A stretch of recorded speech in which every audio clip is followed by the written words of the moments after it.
Welcome back to Red Wolf Roundtable, everybody. Hello, I'm Tristan Harlan here with my good friend, the good man that got a haircut the past other day. It's the man, Juicebox Cooper Meadow. Cooper, how you doing, my friend? You know, going for a fresh new cut for the show, but besides the fact I'm doing really good, and you know what? It's always a lovely day here at Roundtable. Well, Cooper, I think we may have to do a poll on our socials to see whose forehead is bigger, mine or yours. But regardless of that, before we get too carried away, let's send it to the third member of our team, our news desk correspondent, Ella Jane Britt. Ella, how you doing? I'm great, Cooper. My name is Ella Jane Britt, and welcome back to the Red Wolf Roundtable News Desk. In this week's news in Arkansas State athletics, the Arkansas State Red Wolves volleyball team fell to South Alabama in 3 straight sets this past weekend and is set to face Troy this Friday in their 4th game homestretch. The Red Wolves are now facing a 12-game lose streak where they tend to start off each set slow towards the 3rd set and they start heating up at the end of that on the offensive side.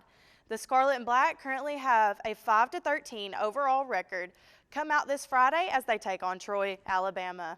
Serve is set to hit off at 6 p.m. at First National Bank Arena and will be broadcasted live on ESPN+.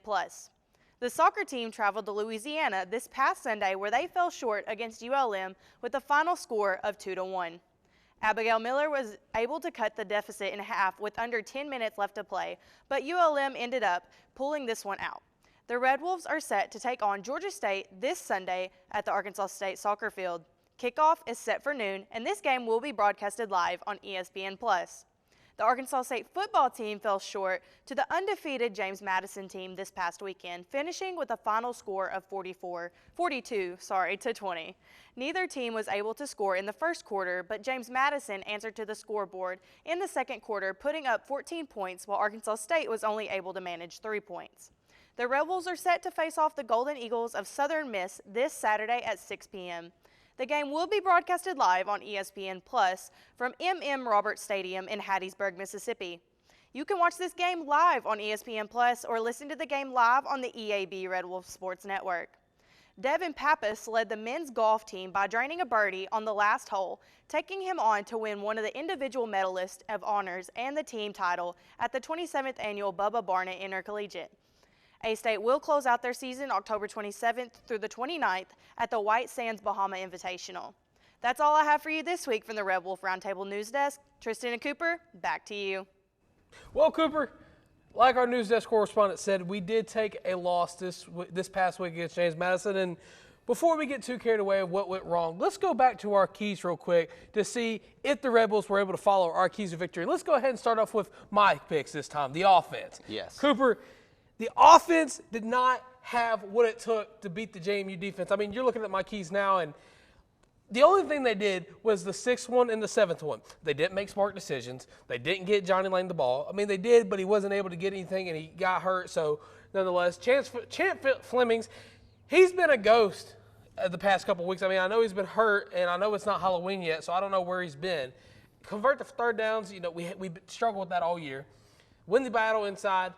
I mean, you seen the game. You were on the field. You seen the game. Complete the long pass. James Blackman, he did great completing the long pass, and he found his #1 target, in my opinion, Seydou Traore, to get a lot of good passes, a lot of good field position for the team. But, Cooper, let's go ahead and look at the defensive keys. All right, so now we go into the defensive keys, and I think I went 0 for 7 on this. Get off the field, 3 and outs. There's too many times James Madison literally started from their own 20 and just drove right downfield, first down after first down, nothing happened. Forced turnovers, we had a bunch of drop interceptions, could have changed the game.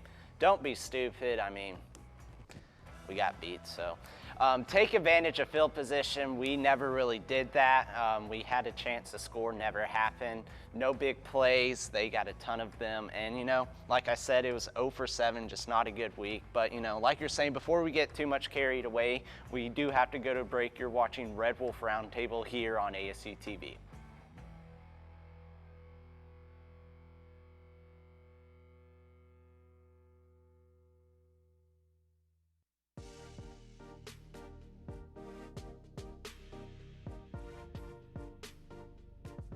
ASU TV, shows like Red Wolf Roundtable, ASU TV News, Westside Football, and more. Gain real-life experience while doing what you love. Get involved with ASU TV today.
ASU TV, covering all your favorite sports. From Red Wolf Roundtable to Westside football and more, ASU TV has you covered. Tune in now to ASU TV for news and coverage on these sports and more.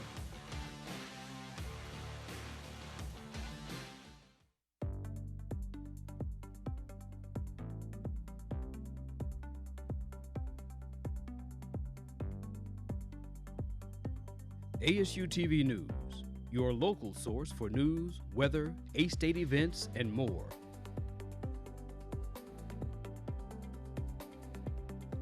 Tune in to ASU TV News now.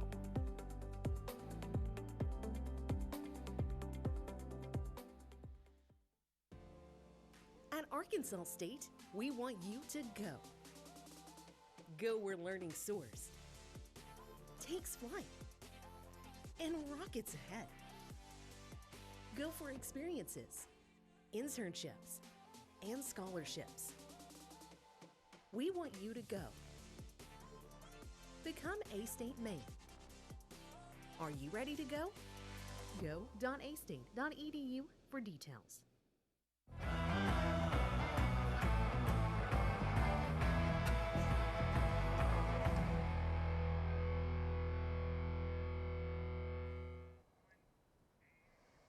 And welcome back to Red Wolf Roundtable here. And now we finally get to really go into the James Madison game and what actually went wrong. And, you know, if you didn't really get to see the game, we have the highlights for you. Of course we do. We always do. As you see, look at that man running out there with a steady cam. I think I know him quite a bit. But, you know, Tristan, my one thing I said was we got to get the field position, take advantage turnovers, drop pick right there. Yeah, Cooper, well, much like the weather here in Jonesboro, a.k.a. J Vegas today, it was rainy. And what did James Madison do to us at home? They rained on our parade. We talked about the turnovers. It didn't happen there on that first play that you see. But, man, our kicker, like we talked about last week, he's got that dog in him. As you see, the flag got called out, so we got to move for a fresh new set of downs. But, man, we cannot have stuff like this. Drop back. Where's the blocks? Where's the protection for your quarterback? And where does the ball go? It goes in the water feature, which we'll get into later. But, Cooper, you can't have that for your quarterback. No, and especially, like I was saying, take advantage of field position. You know, we kicked the 3 points, and we got the penalty called on us, and we had a chance to score again, but we didn't. And then defensive breakdowns. Don't be stupid. Whose man was that? Obviously not mine because I was taking pictures, but somebody should have picked them up. And, you know, just they were doing everything they wanted to do that second quarter. But, you know, second half we really came alive, and I actually thought we had a chance to win this game. But when we got the ball back down by 8, we just couldn't take advantage of it. Yeah, Cooper, so like you were talking about the second half, we went into the locker room. It was still a close contest. We were able to get a couple quick points. We were actually even able to get a touchdown in the second half. And we were able to kind of, you know, do little things, not like that. But as you see on through the progression of the game, slow progression was still progression for the Red Bulls there. And we were able to do some things on the offensive side. And as you're going to see here, he's going to drop back, look, throw it to the end zone. Beautiful pass, beautiful catch to give the Red Wolves a touchdown. But Cooper, like you were saying, we started to come back, and James Blackman, see, that's what happens. That's what happens when you get protection to Blackman. When he has time to throw it, he's going to be able to set the receivers up in the end zone perfectly. And you see the celebration. Celebrate your guys. Celebrate what the guys do right. Not this, because that is not what you do right. That is what you do wrong. Yeah, just too many defensive breakdowns in a game that, the final score looks a lot worse than it actually was, because you see, we get it to an 8-point game. We get it to a one-score game here. Hunt finally showing up, scoring a touchdown for us. You're thinking, what if we can get that stop? What if we can get the ball back? And look, 4th down just breaks the tackle. You have the chance to stop them, and they just break it away on 4th down. You can't have that happen. And then that was the dagger right there if you're watching the game. Well, really, the dagger's this right here. James Blackman's going to drop back, and he's just going to fumble the ball, and no one's going to even react. See, that's the problem with this football team right now, Cooper. We don't react when turnovers happen. We had the ball right there. You're not getting blocked. What's 77 doing right there? Is he playing patty cake, or is he trying to block his man? It looked like patty cake to me. But when the ball comes out, you got to jump on it. You got to try to get something Make here. an attempt at least. Exactly. And then you almost get to the quarterback, but you're not fast enough or something. And then you get plowed over by the tight end. And where's he going? He's going to the end zone because no one wants to play defense apparently in Jonesboro. And it was one of those things, you're kind of having flashbacks from last year. We have 2 wins, We kind of lost a couple close games that we shouldn't last year, like to Tulsa, then Old Dominion this year, and then now James Madison. All due respect to James Madison, they're undefeated in the top 25 now. But I didn't see anything too crazy or anything, wow, this team's really good. I felt like James Madison going into this week, watching them play, especially last week, now seeing them play, there's nothing really too special about them. We make a couple tackles, we get a couple turnovers that we should have, and we pick up some blocks. I honestly think we win that game. Yeah, Cooper, so you got to look at the stats real quick for this game. Coach Jones has said in previous times that this team versus last year is like a complete opposite night and day. But look at these stats right here. You're getting beat passing yards. Almost 400 allowed passing yards. You can't do that. You're only having 20 rushing yards. You can't allow that. You're barely getting 10 first downs during the game. You can't have that. You barely had the ball over 20 minutes. You absolutely can't have that. And listen, I get stuff happens during the season and you got to rebound because of injuries or whatnot, but you can't go there and look at everybody and say, oh, this team's different, and then go out there against James Madison, a team that really we should have beat against Memphis. We should have beat against Old Dominion. We should have beat, and go out there, lose in the 4th quarter, and then when you have one turnover, you just stop playing. I don't know what we have to do anymore to get a team that wants to win or wants to do something. But honestly, Cooper, I don't know about you, but I'm getting pretty sick and tired of losing.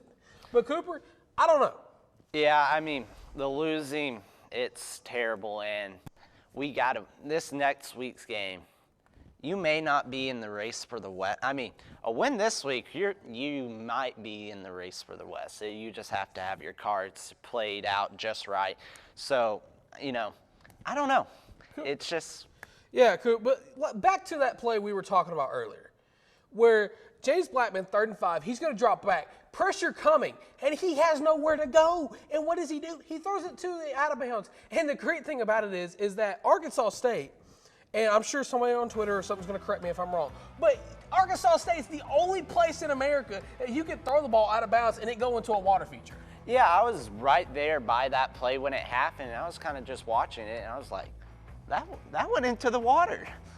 Yeah, Cooper, but we're going to take away a short break. You're watching Rebel Roundtable on ASU TV.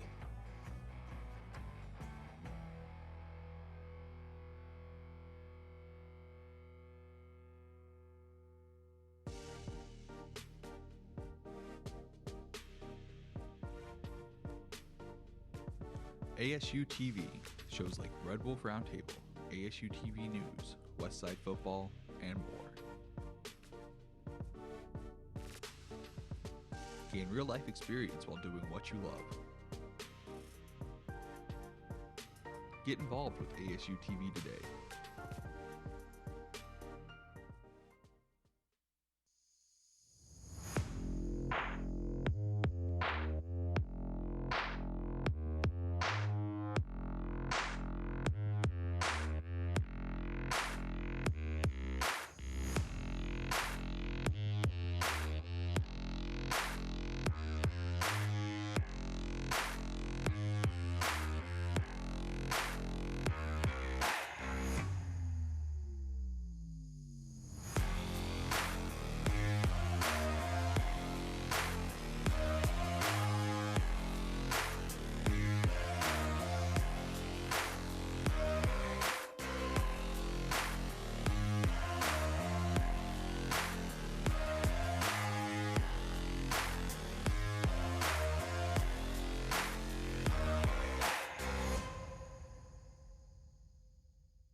ASU TV, covering all your favorite sports.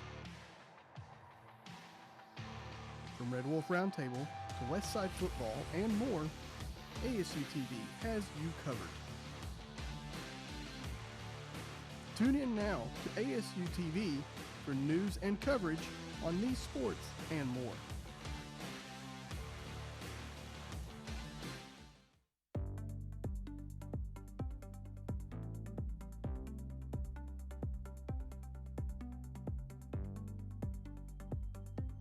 ASU TV News, your local source for news, weather, A-State events, and more.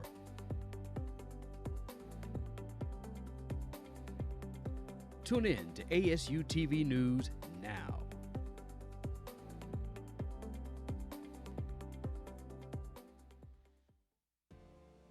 At Arkansas State, we want you to go. Go where learning soars, takes flight, and rockets ahead. Go for experiences, internships, and scholarships. We want you to go.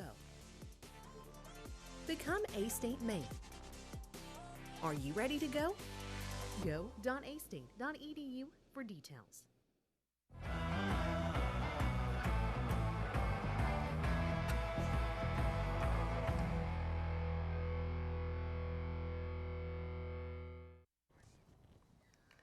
Welcome back to Red Wolf Roundtable, everybody. And, you know, we've still got a long season ahead of us in Sunbelt Conference play, Coop.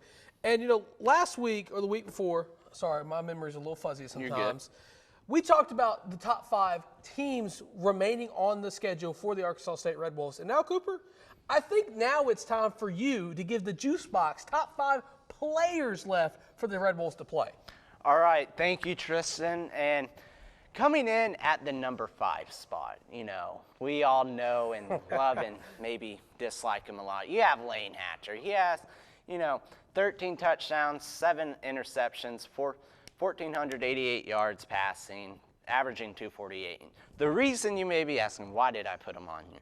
Well, I put him on here for the sole sake to, you know, just to let you know, Mr. Hatcher, when the Red Wolves come down to Texas State with you and your old buddy Perry and old Dampus, we're going to give y'all an L and show y'all that snakes get exterminated and out of the woods, and we're just going to throw y'all away.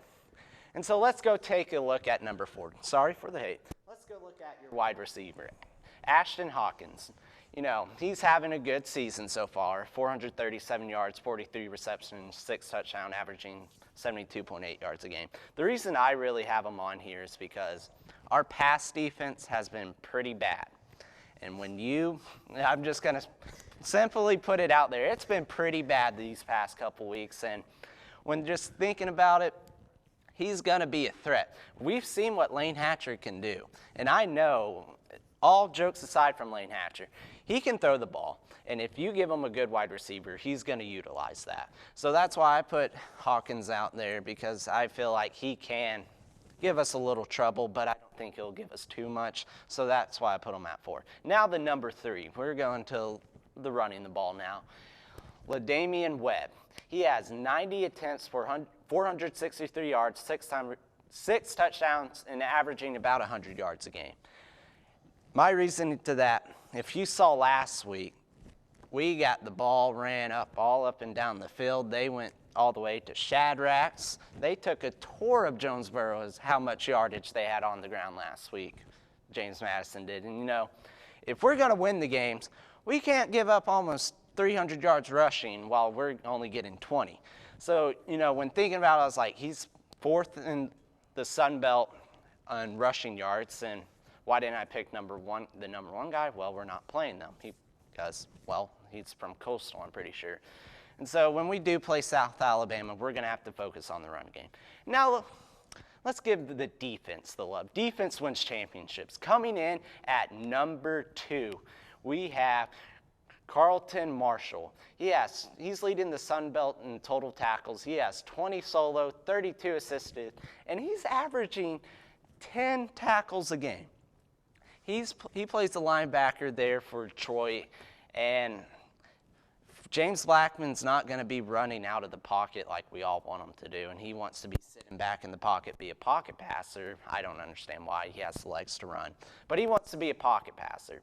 And if we saw from our highlights of James Madison, he got obliterated quite a bit just standing there. So when we play Troy, please audible to max coverage. I think that's square and then push up on the lineman or something like that. And so, in coming in at the number 1, we're going back to Troy with T.J. Jackson. He has 5.5 sacks there as the DN, 26 tackles and 2 forced fumbles. And like it shows there, he leads the Sun Belt Conference in sacks. And just plain and simple, once again, James Blackman wants to be a pocket passer. He doesn't want to roll out and create more opportunities, so we're going to have to really block them, and those are my top 5. Yeah, Cooper, well, I'd give my thoughts, but we got to take a break another again before I go too much on Rebel. You're watching Rebel Roundtable on ASU TV.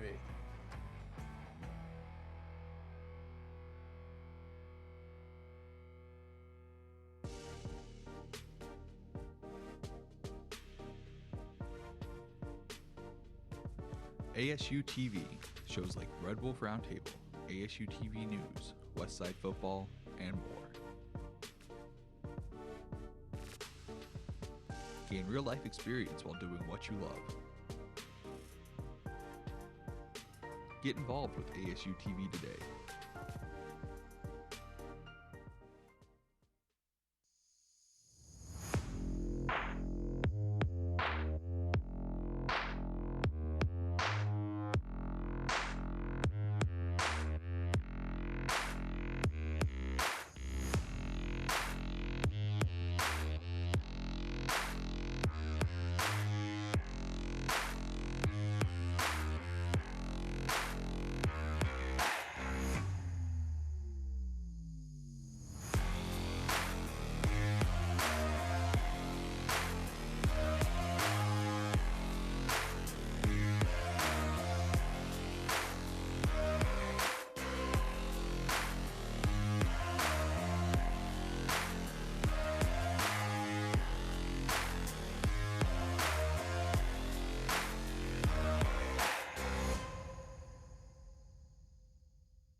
ASU TV, covering all your favorite sports. From Red Wolf Roundtable to Westside Football and more, ASU TV has you covered. Tune in now to ASU TV for news and coverage on these sports and more.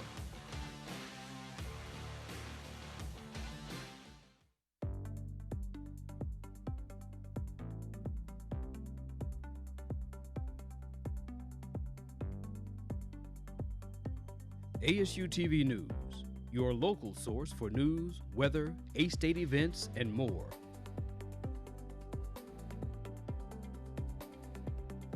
Tune in to ASU TV News now.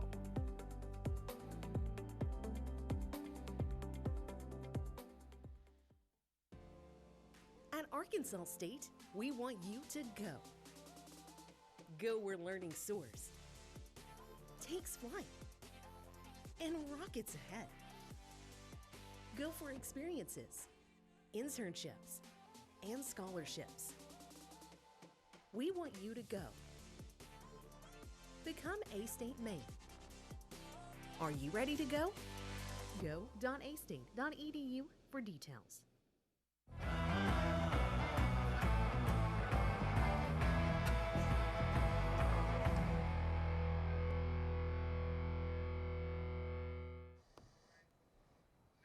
Welcome back to Rebel Roundtable, everybody. And, this week we've got a formidable opponent in the Southern Miss. What, Golden Eagles? Yes. Purple Eagles? What's the name of their team this year? I'm pretty sure it's the Golden Eagles because they're yellow. Okay, glad you said that. But, Cooper, we've got a lot of interesting things about this game that a lot of people really aren't familiar with, to my knowledge. Yeah. First of all, Johnny Lang. He is listed as questionable in this game. Now, you may wonder, Guys, why are you putting Johnny Lang back on the screen? We've already talked about him so much. But look at this. Slanging and Langing. As it says, when Johnny Lang's in the game, look at all the production he does for the Red Bulls. I mean, when they were playing last week against James Madison, they were kicking the ball away from him. I mean, there's a couple times they're switching sides with Lang, so they will kick it to him. So, I mean, he is a threat. Yeah, Cooper, and, you know, maybe Marcel Murray may make a return to the Red Wolf offense if Johnny Lang isn't going to be in. But regardless of that, let's look at now another prime target for James Blackman, and that is none other than Seydou. He is London's finest, and Louis, I'm sorry, brother, but Seydou's got you beat by a mile. He's got 3 catches for 73 yards, but man, when he gets in the open field, there's no touching him because he's getting in that end zone. Oh, he needs to be utilized a lot more in this offense, and I think they're really kind of realizing that now. So I expect them. We're about to see the Seydou game against Southern Miss. Yeah, Cooper. So really, you just got to look at what the stats are saying on paper for this game. The Red Bulls, they've got more passing yards, they've got more rushing yards, they've got more points per game, and they're allowing more points per game. They're beating him in every category, and you don't want to be beating your opponent in the last one. No, you don't. And so this is a very winnable matchup. I really do think, you know. They're both on, what was it, the I-40 road? Yeah. Future trophy, question mark? I don't know. Yeah, Cooper, but what are you thinking for this game? What's a reliable score prediction? Reliable score prediction, I'm going to give A-State 37. Okay. Southern Miss 24. Okay. See, I'm actually going to get a prediction this time, and I'm going to go 42-28 Arkansas State. But before we get too carried away, we're going to send it once again to our news desk correspondent, the best in the business, Ella Jane Britt. The Red Wolves are set to face off the Golden Eagles of Southern Miss this Saturday at 6 p.m. The game will be broadcasted live on ESPN Plus from M.M. Roberts Stadium in Hattiesburg, Mississippi. You can watch this game live on ESPN Plus or listen to the game live on the EAB Red Wolf Sports Network. Back to you guys, Cooper and Tristan.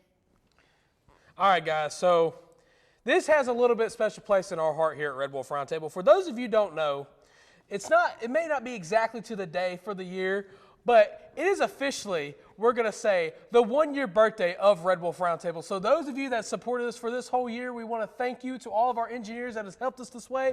We want to say thank you to everybody at Tubetown. We want to say thank you. And most importantly, to the man, the myth, the legend, the OG himself, Mr. Dustin Sullivan, who made this beautiful cake. Thank you so much. And now we're going to go enjoy. You've been watching Red Wolf Roundtable on ASU TV.